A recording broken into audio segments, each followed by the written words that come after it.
Hello everyone, this is United Nagas. Today we're going to talk about the short history of Chakasang Naga tribe of Nagaland.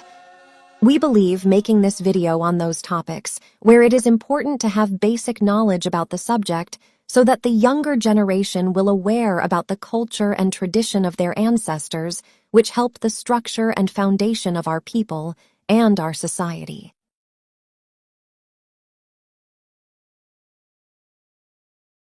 The Chakasungs are a major Naga ethnic group inhabiting the northeast Indian state of Nagaland.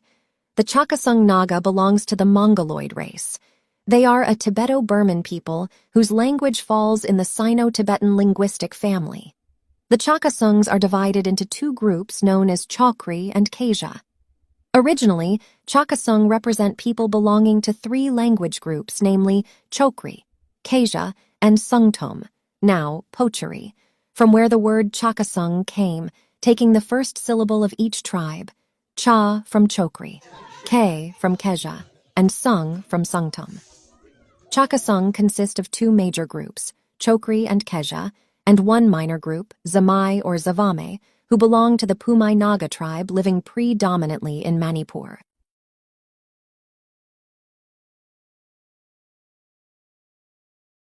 According to oral history as handed down the ages, from the ancestors says that Sumi, Angami, and Chakasung were the sons of Koza the chief, who was the foremost ancestral forefather, established and settled at Keza Kanoma village.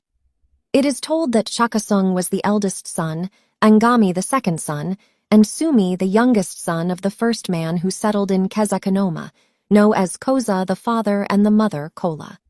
The story says that there was a flat stone, which was not an ordinary stone. It was a magical stone because when people placed the rice on it, by nightfall the quantity of the rice became doubled. After the father's death, mothers fired the magical stone and broke it into pieces, and the three sons decided to take the people who were under them, and various phases of migration took place. This gave rise to the first three tribes, the Chakasung, the Angami, and the Sumi. Thus, Keza Kanoma is considered as the ancestral home to these three tribes.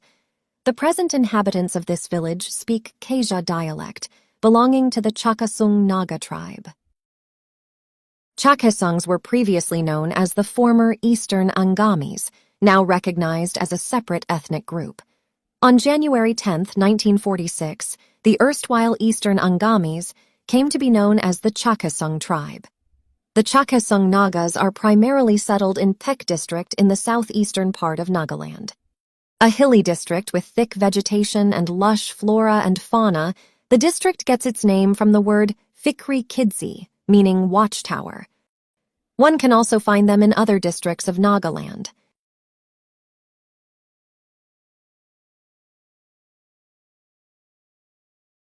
In the past, agriculture was the main economy and occupation of the people, besides hunting, fishing, and gathering of edible plants and fruits in the jungle. The people practice paddy plantation, kulo, as the main source of food. Tea is a favorite beverage which they consume 2 to 3 times a day and is offered to guests as a sign of hospitality and friendliness.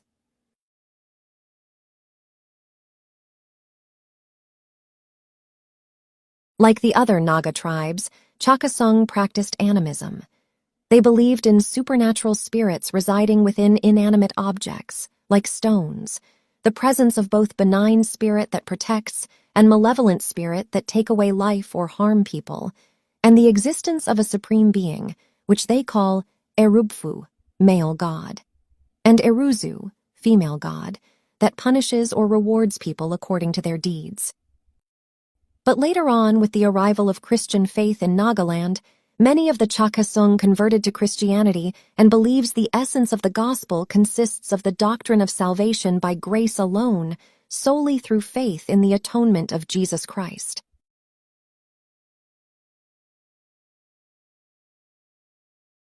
The Chakasung celebrate 7 traditional festivals in a year: the Thurinyi, the Sukrunyi, the Nyunyi, the Tukanyi or Tsukinyi, the Turhinyi or Chodanyi, and the Kalunyi. All of the festivals are based on their agricultural cycles. Sukrunyi is the greatest and most significant festival of the Chakasung tribe of Nagaland.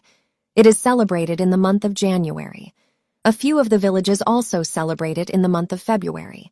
For the convenience of all concerned, the days from 7th to the 15th of January have been reaffirmed and set aside for the entire Chakasung community for the celebration of Sukrunyi. After completion of this pre-harvesting festival, the people are to go for seed sowing work, juming, from February to April. With the coming of Christianity, Sukrunyi's religious and traditional ceremonies and rituals are no longer in practice in most of the villages. However, Sukrunyi is still celebrated with great significance and enthusiasm, mostly by the Chokris in Phek district. During this traditional festival, the indigenous games, folk songs, folk dance, and sports fully occupy the festive period of 6 days, in keeping with the Christian spirit.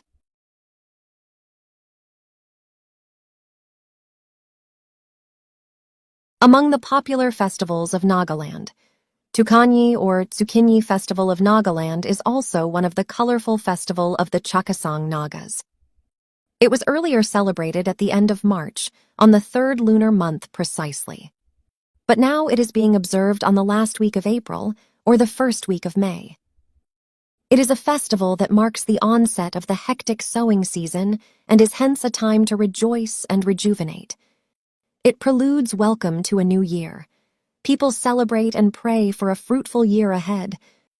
The festival is grounds for merrymaking and a way of honoring the Chakasung culture and traditions. The festival is eye-catchy and makes for an interesting tourism venture. Tsukinyi is celebrated for about 4 days, with various digits of ceremonies and rituals being practiced on each specific day.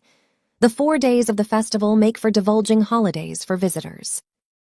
If you want to know details significance of the Chakasang festivals, then please drop your comment in the comment section below. Nagas has many tribes, and each tribe has its own culture and tradition. At this generation, we do not know much about our culture. The younger generation forgets their own culture. Therefore, we, the United Nagas, urge Chakasang's community and Nagas in general to continue demonstrating and upholding the unique culture traits message to the younger generation and make every effort to preserve and develop age-old customs and traditional practices in order to revive and keeping the Naga identity alive. So, no matter which tribe we belong, but we should preserve our culture and bring alive the old tradition. Kuknalim.